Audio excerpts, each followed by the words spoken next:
다윗의 시. 여호와께서 내 주에게 말씀하시기를 내가 내 원수들로 내 발판이 되게 하기까지 너는 내 오른쪽에 앉아있으라 하셨도다. 여호와께서 시온에서부터 주의 권능의 규를 내보내시리니 주는 원수들 중에서 다스리소서. 주의 권능의 날에 주의 백성이 거룩한 옷을 입고 즐거이 헌신하니 새벽 이슬 같은 주의 청년들이 주께 나오는도다. 여호와는 맹세하고 변하지 아니하시리라. 이르시기를 너는 멜기세덱의 서열을 따라 영원한 제사장이라 하셨도다. 주의 오른쪽에 계신 주께서 그의 노하시는 날에 왕들을 쳐서 깨뜨리실 것이라. 문 나라를 심판하여 시체로 가득하게 하시고 여러 나라의 머리를 쳐서 깨뜨리시며 길가의 시냇물을 마심으로 그의 머리를 드시리로다.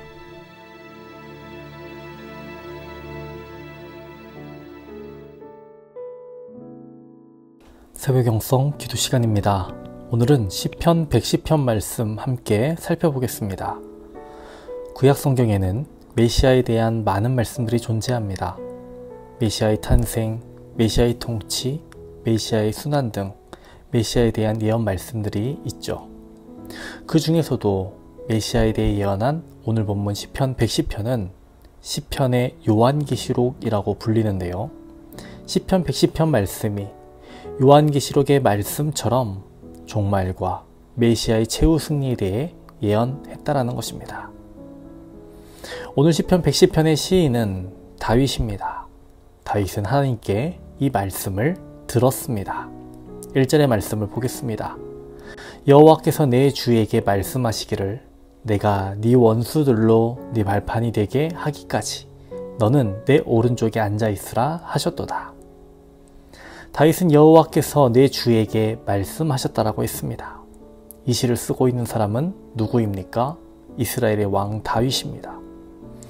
이스라엘 백성 중 다윗보다 높은 사람은 없습니다. 다윗이 주라고 부를 사람도 존재하지 않습니다. 그렇다면 여기서 다윗이 내 주라고 고백한 이 존재는 누구입니까? 바로 앞으로 오시게 될 메시아입니다. 구약 성경에 참 많은 선지자들이 메시아에 대해 예언했습니다. 이사야, 미가, 다니엘, 스가랴 등 참으로 많습니다. 그런데 오늘 본문에 등장하는 다윗은 메시아를 예언한 선지자들보다 먼저 이 세상을 살아갔다는 점을 우리들은 주목해 봐야 합니다.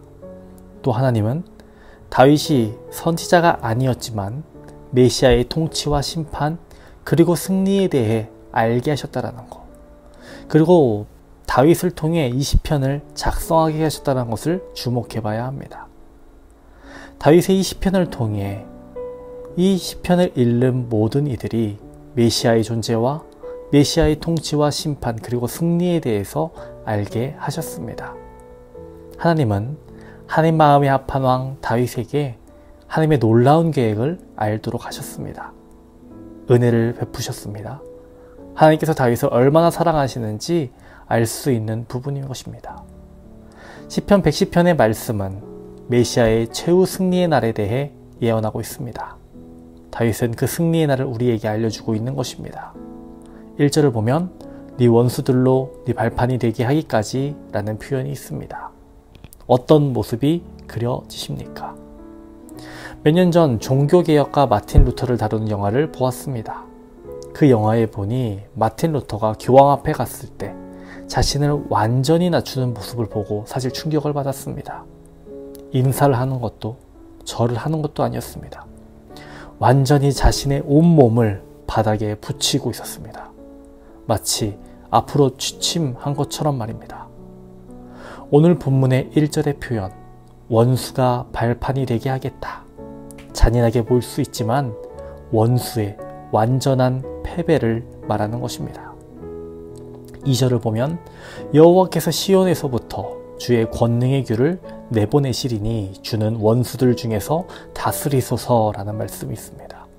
또 5절과 6절을 보면 주의 오른쪽에 계신 주께서 그의 노하시는 날에 왕들을 쳐서 깨뜨리실 것이라.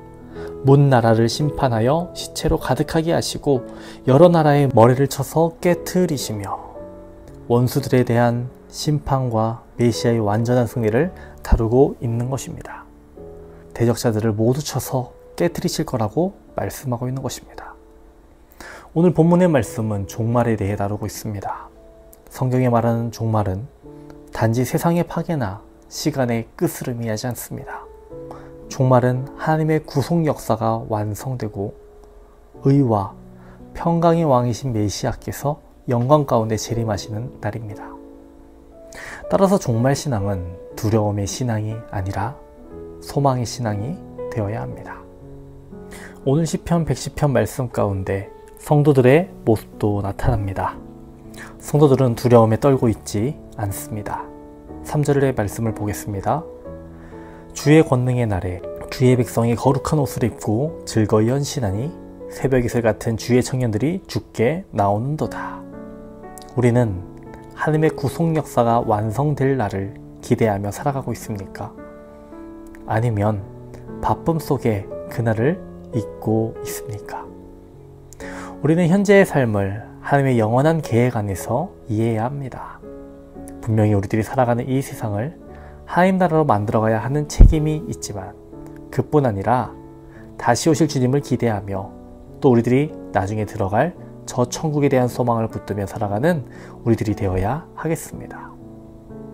오늘 하루도 하나님의 말씀 안에서 종말의 소망을 붙들며 그리스도의 주권 아래 살아가는 복된 하루가 되시기를 주님의 이름으로 축원드립니다. 오늘의 공동기도 제목은 다음 세대와 가정을 위한 기도입니다. 아이들이 예배 자리를 떠나지 않기를, 다음 세대가 세상의 죄에 물들지 않고 믿음으로 자라나기를, 가정의 예배가 회복되고 세워지기를 기도해 주시기 바랍니다. 기도하겠습니다. 오늘 시편 110편의 말씀을 통해 우리의 신앙을 돌아봅니다. 종말을 세상의 파괴나 세상의 끝으로 받아들이는 것이 아닌 하나님 나라의 완성, 예수 그리스도의 재림으로 받아들이는 종말론적 신앙 위에 서는 우리들 되게 하옵소서. 두려움의 신앙이 아니라 소망의 신앙으로 살아가게 하옵소서. 오늘은 다음 세대와 가정을 위해 기도합니다. 아이들이 예배의 자리를 떠나지 않기를 기도합니다. 다음 세대가 세상의 죄에 물들지 않기를 기도합니다. 가정의 예배가 세워지고 회복되게 하여 주옵소서. 중보기도의 제목들이 있습니다. 태중의 애를 기다리는 성도들에게 자녀를 선물로 주옵소서. 병원에 입원한 성도들, 수술받은 이들에게 빠른 회복 허락하여 주옵소서. 박대준 선교사님의 건강을 위해 기도합니다. 주님의 보혈로 덮어주셔서 깨끗이 나음받게 하옵소서. 암과 싸우고 있는 박우진 권사님, 이영수 권사님, 박지순 권사님, 김세영 권사님, 유은영 권사님, 오유미 집사님, 황윤호 집사님, 김영두 집사님, 정삼균 집사님, 박서연 청년, 유교민 청년, 신영원 청년에게 지혜의 강산을 비춰 주옵소서. 깨끗이 고침받게 하옵소서. 일로 하신 성도님들, 병들어 누워있다가 천국까지 말게 하시고 모두가 건강하게 걷다가 천국 들어갈 수 있게 하옵소서. 오늘 하루도 주님 우리를 지키시고 인도하여 주시옵소서. 예수님의 이름으로 기도합니다. 아멘.